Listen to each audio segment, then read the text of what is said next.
Mangaluru Rotary ಕ್ಲಬ್ನ ವತಿಯಿಂದ ಸುಮಾರು 250 ಅಂಗನವಾಡಿಗಳನ್ನು ದತ್ತು ಪಡೆಯುವುದರ ಕುರಿತು ಮಂಗಳೂರಿನ ರೋಟರಿ ಬಾಲ್ಭವನದಲ್ಲಿ ಸುದ್ದಿಗೋಷ್ಠಿ ನಡೆಸಿ ಮಾಹಿತಿ ನೀಡಲಾಯಿತು.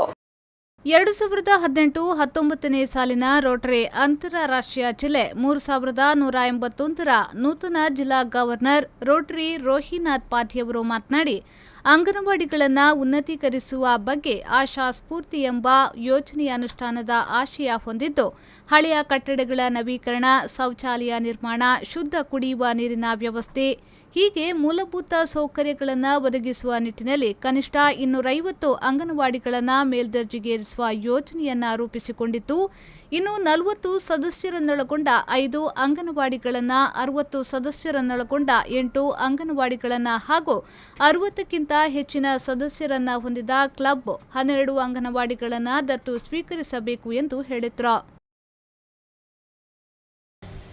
ಒಂದು ಕಿಂಡರ್ ಗಾರ್ಡನ್ ಪೇಂಟಿಂಗ್ ಮಕ್ಕಳಿಗೆ ಒಂದು ಅಟ್ರಾಕ್ಟ್ ಆಗುವ ರೀತಿಯಲ್ಲಿ ಅದನ್ನು ಸುಂದರೀಕರಿಸಿ ಅದಕ್ಕೊಂದು ಕಾಯಕಲ್ಪವನ್ನು ಕೊಡಬೇಕು ಅಂತ ಹೇಳುವಂತಹದ್ದನ್ನು ನಾನು ನನ್ನ ಜಿಲ್ಲೆಯ 75 ಕ್ಲಬ್ಗಳ ಮುಖಾಂತರ ಮಾಡಬೇಕು ಅಂತ ಹೇಳಿ ಒಂದು ಜಿಲ್ಲಾ ಕಾರ್ಯಕ್ರಮವನ್ನು ರೂಪಿಸಿಕೊಂಡಿದ್ದೇನೆ.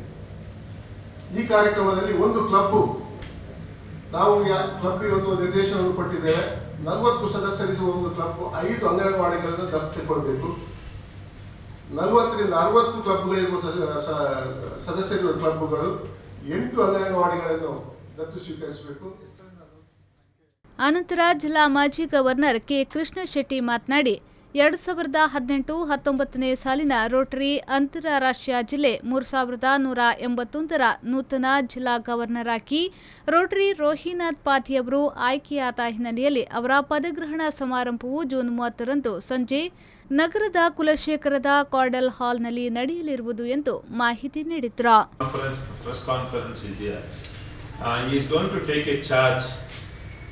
As the third district governor of this newly formed district of 3181, that will be held on 30th. 30ನೇ ತಾರೀಕು ಜೂನ್ ಕಾರ್ಡಲ್ ಹಾಲಲ್ಲಿ ಅವರು ಪದಗ್ರಹಣವನ್ನು ಮಾಡಲಿಕ್ಕಿದ್ದಾರೆ. ಆ ಸಮಾರಂಭದ ಮುಖ್ಯ ಅತಿಥಿಗಳಾಗಿ ವಿನಯ್ ಹೆಗ್ಡೆ ಅವರು ಬರ್ತಾ ಇದ್ದಾರೆ. ಈ ಸಂದರ್ಭ ಆಶಾ ಸ್ಫೂರ್ತಿ ಕೈಪಿಡಿಯನ್ನು ಬಿಡುಗಡೆಗೊಳಿಸಲಾಯಿತು. ಈ ಸಂದರ್ಭ ಸುದ್ದಿಗೋಷ್ಠಿಯಲ್ಲಿ ರೋಟರಿ ಜಿಲ್ಲಾ ಕಾರ್ಯದರ್ಶಿ ವಿಕ್ರಮ ದತ್ತ ಉಪಸ್ಥಿತರಿದ್ದರು. ಶರಸಾಲಿಯನ್ ವಿ4 ನ್ಯೂಸ್ 24/7 ಮಂಗಳೂರು.